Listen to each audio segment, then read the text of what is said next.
नमस्कार बच्चों, बीए द्वितीय वर्ष के बच्चों का मेरी कक्षा में हार्दिक स्वागत है। बच्चों, आज हम करने जा रहे हैं महाकवि बिहारी। रीतिकाल के सुप्रसिद्ध कवि हैं आप, केशव के पुत्र हैं और एकमात्र रचना आपने रची थी वो कहलाती है बिहारी सतसई। उस जमाने में बच्चों 700 दोहों की रचना करने का एक प्रचलन था, उसे सतसई कहते थे। 700 की संख्या में कोई भी छंद होते थे। इन्होंने लगभग 726 दोहे बिहारी सतसई में रचे हैं। पहला दोहा अपन पहले वीडियो में कर चुके हैं, जिसके 3 अर्थ निकलते हैं और वो मंगलाचरण के रूप में आपने लिखा था। आज हम करने जा रहे हैं बाकी 5 दोहे और। इसमें दूसरा दोहा है, शीश मुकुट कटी काचनी कर मुरली उर्माल, यही पानक मोमन सदा बसो बिहारी लाल। बच्चों, कवि ये कह रहे हैं भगवान श्री कृष्ण के प्रति अपनी भक्ति भावना को व्यक्त करते हुए, भगवान श्री कृष्ण के सौंदर्य को, श्रृंगार को व्यक्त करते हुए कवि कहते हैं कि शीश मुकुट, भगवान श्री कृष्ण ने अपने माथे पर मयूर का मुकुट धारण कर रखा है और कटी काचनी, अपने कमर के अंदर पीताम्बर जो है वो कस रखा है, पहन रखा है। और कर मुरली उर्माल, हाथों में बांसुरी ले रखी है और हृदय में माला पहन रखी है छाती पर। ये बानक मतलब ये बाना, ये जो वेश है भगवान का, ये बाना, यही बानक मोह मन सदा, मेरे मन में सदैव बसो, हमेशा निवास करे बिहारी लाल। बच्चों, बिहारी लाल के अंदर श्लेष है, क्योंकि बिहारी लाल कवि का नाम भी है और बिहारी माने विचरण करने वाला और विहार करने वाला, और लाल श्री कृष्ण को कहते हैं। तो यहाँ कवि श्री कृष्ण से प्रार्थना करते हुए, उनके सौंदर्य का वर्णन करते हुए कहते हैं कि जिन्होंने माथे पर मुकुट धारण कर रखा है और जिन्होंने कमर में काचनी पहन रखी है और हाथों में बांसुरी ले रखी है और वक्ष स्थल पर जिनके माला शोभायमान है, ये जो वेश है भगवान श्री कृष्ण का, ये जो स्वरूप है, ये सदैव मेरे हृदय में विचरण करे, निवास करे। सदैव श्री कृष्ण का ये स्वरूप मेरे हृदय में बस जाए। अब तो उनके श्री कृष्ण के सौंदर्य का वर्णन है बच्चों, इसलिए इसके अंदर संयोग श्रृंगार रस है। संयोग श्रृंगार रस दोहा छंद है, भक्ति का भाव है और ब्रज भाषा का प्रयोग किया गया है। व्याख्या में 4 चीज जरूरी होती है, भाव, भाषा, छंद और अलंकार। भाव क्या है? भक्ति का, प्रेम का। भाषा ब्रज है, छंद दोहा है और अलंकार संयोग श्रृंगार रस है। और अंत में जहां भी तुक मिल जाती है बच्चों, वहां अंत्यानुप्रास तो होता ही है। तो अंत्यानुप्रास अलंकार का प्रयोग है। बिहारी लाल के अंदर श्लेष का प्रयोग है। एक ही शब्द है, 2 अर्थ निकलते हैं, कवि का नाम और श्री कृष्ण। अगला दोहा है, मोर मुकुट की चंद्रिकनु यो राजत नंदनन, मनु शशि शेखर की अकस किए शेखर सतचंद। यहाँ पर भी श्री कृष्ण के सौंदर्य को लेकर श्री कृष्ण ने माथे पर जो मोर मुकुट धारण कर रखा है, उसकी तुलना शिव जी के माथे के चांद से करते हुए बच्चों, इसमें कवि की जो कल्पना की समाहार शक्ति है, हम उसके दर्शन करते हैं। इसमें कवि ने कल्पना की है कि शिव जी ने अपने माथे पर दूज का चांद धारण कर रखा है। उनकी होड़ करते हुए, कृष्ण छोटे हैं, बाल रूप है, तो छोटा बच्चा इस प्रकार प्रतिस्पर्धा कर लेता है, किसी की होड़ या देखा देखी कर लेता है। ठीक वैसे ही श्री कृष्ण ने मानो शिवजी की होड़ा होड़ अपने माथे पर सैकड़ों चंद्रमा धारण कर लिए हैं, एक मोर मुकुट का चंदोवा पहनकर। मोर मुकुट की चंद्रिकनु, चंद्रिकनु माने चंदोवा। चंदोवा जो बना होता है मोर पंख का ऊपर का भाग, मोर मुकुट जो पहन रखा है, मुकुट के अंदर जो मोर पंख धारण कर रखा है, उस मोर पंख के अंदर जो चंदोवे हैं, उसमें कई कई चांद हैं। यो राजत नंद नंद, यहाँ नंद और नंद में बच्चों यमक अलंकार है। एक नंद का नंद बाबा है और दूसरे नंद का पुत्र है। नंद के पुत्र श्री कृष्ण के माथे पर जो मयूर पंख विराजमान है, उसके चंदोवे में जो उपस्थित चंद्रमा है, वो यो राजत कुछ इस प्रकार से सुशोभित हो रहे हैं, मनु शशि शेखर की अकस।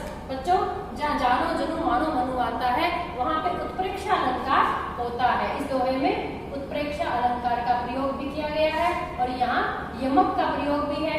अनुप्रास इसमें स्वतः है। साथ साथ में अलंकारों का भी ध्यान रखें व्याख्या करते समय। मनु मानो, शशि माने चंद्रमा, शिखर माथे पर जिन्होंने धारण कर रखा है चंद्रमा को, यानी शंकर भगवान। अकस माने होड़, प्रतिस्पर्धा, मानो शंकर जी की होड़ करने के लिए किए शेखर सतचंद, इसीलिए उन्होंने मस्तक के ऊपर सैकड़ों चंद्रमा, सतचंद सैकड़ों चंद्रमा, चंद्रमा के अंदर तो कई चंद्रमा है तो सैकड़ों चंद्रमा अपने माथे पर धारण कर लिए हैं। यहाँ पर भी श्री कृष्ण के प्रति प्रेम का भाव है, भक्ति का भाव है और संयोग श्रृंगार रस से किसी के सौंदर्य का चित्रण संयोग श्रृंगार रस के अंतर्गत आता है बच्चों। और तीनों अलंकार और इसमें दोहा, छंद, ब्रज भाषा का प्रयोग। यदि ब्रज भाषा नहीं होती तो यहाँ शंकर वाले शय का प्रयोग होता है इसके अंदर, चंद्र कणु अणय का प्रयोग होता है। यहाँ ब्रज में अणय अड़य इनका प्रयोग नहीं होता, वहां लड़का भी लड़का बोला जाता है। अगला, सोहत ओढ़े पीतपट श्याम सलोने गात, मनो नीलमणि शैल पर आतप पर्यो प्रभात। यहाँ पर भी आप कवि की कल्पना देखिए, क्या गजब कल्पना की है बच्चों। भगवान कृष्ण का जो शरीर है वो सांवला है, काला है, उसके ऊपर वो जो पीतांबर पहनते हैं, पीला वस्त्र जो पहनते हैं, वो कैसे शोभायमान हो रहा है, उसकी देखिए कितनी सुंदर प्रकृति के साथ तुलना करते हुए कल्पना की है कि जैसे कोई नीलमणि पर्वत है, नीली मणियों का जो पर्वत है, उसके ऊपर प्रातःकालीन सूर्य का पीली जो धूप है वो पड़ रही है, पीला प्रकाश उसके ऊपर पड़ रहा है। ठीक वैसे ही कृष्ण सांवले शरीर के ऊपर पीतांबर शोभायमान हो रहा है। दोनों की जो उन्होंने तुलना की है और जो कल्पना की है बच्चों, इसके अंदर हम देखते हैं कि प्रकृति के साथ इतनी सुंदर जो श्री कृष्ण के शरीर और सौंदर्य की जो तुलना है, उस तुलना के अंदर इनकी कल्पना की सूक्ष्म समाहार शक्ति के हम दर्शन कर सकते हैं। कवि ये कहते हैं कि सोहत सुशोभित हो रहे हैं, ओढ़े हुए पीतपट, पीत माने पीला, पीला जो वस्त्र है भगवान का, सुशोभित हो रहे हैं ओढ़े हुए पीला वस्त्र, श्याम सांवले सलोने, लावण्य युक्त जो शरीर है श्री कृष्ण का, सलोना लौन युक्त यानी लावण्य युक्त शरीर के ऊपर, तो सांवले शरीर के ऊपर जो पीला वस्त्र ओढ़ रखा है वो कुछ ऐसे सुशोभित हो रहा है। और बच्चों ये बात पढ़ते हुए हम व्याख्या करते हुए हमारे आंखों के सामने एक चित्र उभरता है, यानी बिंबात्मक भाषा का प्रयोग किया गया है। ये इस दोहे की खास विशेषता है, यानी बिंबों का चित्रण है, चित्रात्मक भाषा। हमारी आंखों के सामने चित्र बन जाता है कि एक नीलमणि का पर्वत है और उसके ऊपर प्रातःकालीन सूर्य की पीली जो किरणें पड़ रही है, तो अब वो नीला और पीला कैसा दिखाई दे रहा है, ठीक वैसे ही कृष्ण सुशोभित हो रहे हैं। मनो नीलमणि शैल पर, अब मनो आ गया यहाँ पर, जानो जनु मानो मनो, उत्प्रेक्ष अलंकार हो गया यहाँ पर, उत्प्रेक्ष अलंकार है, चित्रात्मक भाषा है। मानो नीलमणि शैल पर्वत पर आतप धूप पर्यो पड़ रही है प्रभात कालीन धूप मानो नीलमणि पर्वत के ऊपर पड़ रही है। ठीक ऐसे ही श्री कृष्ण का शरीर जो सांवला है उसके ऊपर पीतांबर ऐसा ही सुशोभित हो रहा है। इसमें भी संयोग श्रृंगार रस है, भक्ति का भाव है, ब्रज भाषा है, दोहा छंद है, उत्प्रेक्ष अलंकार का प्रयोग है, अनुप्रास है ही और चित्रात्मक भाषा है और कल्पना की समाहार शक्ति है। अगला दोहा है, तजि तीरथ हरि राधिका तन दुतिकर अनुराग, जिहि ब्रज केली निकुंज मग पग पग होत प्रियाग।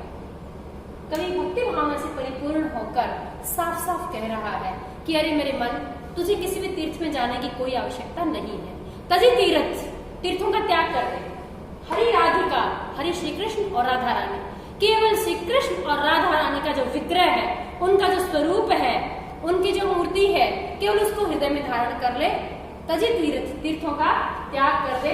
तन दुतिकर अनुराग, तुझे क्या करना है, केवल श्री कृष्ण और राधा का जो शरीर है, जो तन है, उनका जो शरीर है, उसकी जो द्युति है, चमक है, जो सौंदर्य है, राधा और कृष्ण के विग्रह का जो सौंदर्य है, उससे तू अनुराग कर, प्रेम कर, भगवान के सौंदर्य से प्रेम कर। उससे क्या होगा, जिहि ब्रज केली निकुंज मग, जिन्होंने ब्रज की, केली माने क्रीड़ाएं की, जिन्होंने ब्रज की गलियों में, मग माने रास्ता, गलियां, निकुंज जो लताओं से आच्छादित जो वृक्ष है उनके नीचे खड़े होकर श्री कृष्ण ने अनेक प्रकार की लीलाएं की है।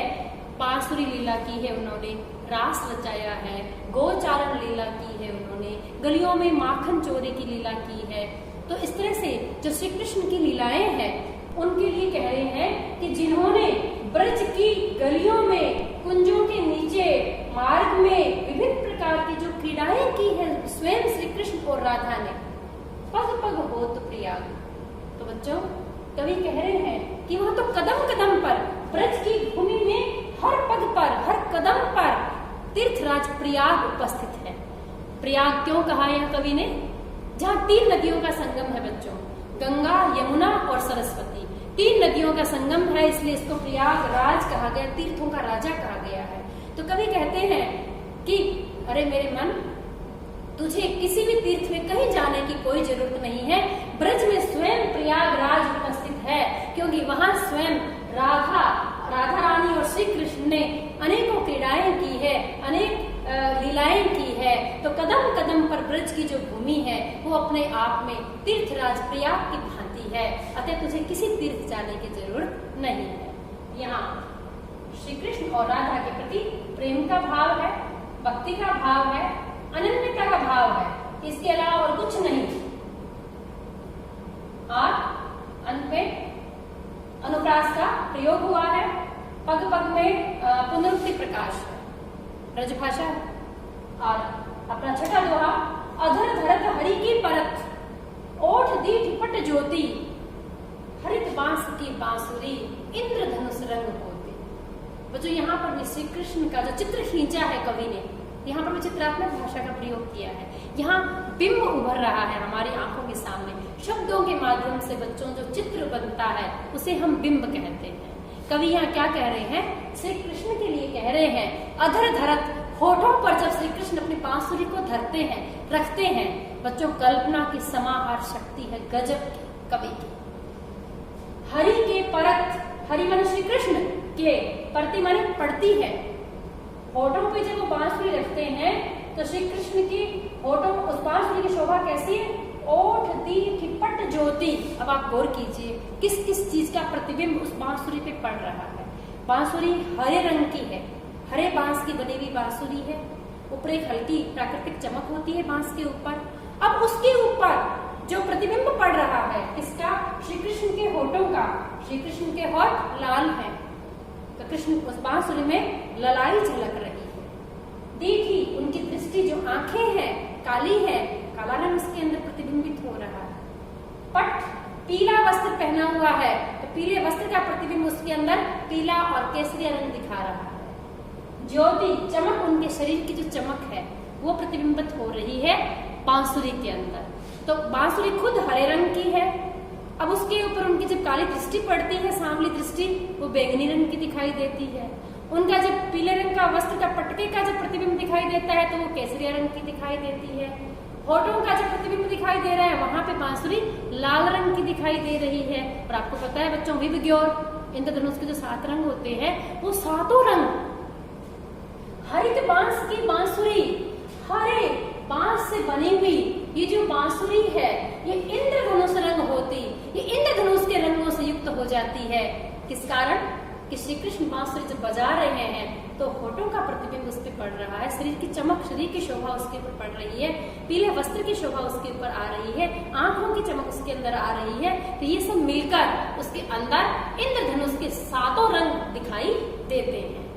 यहाँ पर भी श्री कृष्ण के सौंदर्य का, उनके श्रृंगार का चित्रण हुआ है। क्या क्या ले रखा है? बांसुरी ले रखी है, उनके होठ कैसे हैं, दृष्टि कैसी है, वस्त्र कैसे हैं। तो यहाँ संयोग श्रृंगार इसका प्रयोग हुआ है बच्चों। और इसके अलावा श्री कृष्ण का वर्णन है तो यहाँ भक्ति भावना का वर्णन किया है इन्होंने। और अंत में तुक होने के कारण, तुकांत होने के कारण यहाँ अंत्यानुप्रास अलंकार का प्रयोग हुआ है। तो हम यहाँ देख सकते हैं कि बिहारी ने अपने दोहों में गागर में सागर भरा है, थोड़े में बहुत कुछ कह दिया है और कल्पना की गजब की समाहार शक्ति है। श्रृंगार रस की एक बहुत सुंदर धारा इन्होंने बहाई है। इसके साथ भक्ति, भक्ति का पुट और श्रृंगार की धारा अनवरत बहती है। इसके साथ इन्होंने सही में नीति का वर्णन भी किया है, जो हम आगे की वीडियो में करेंगे। आज इतना ही, धन्यवाद।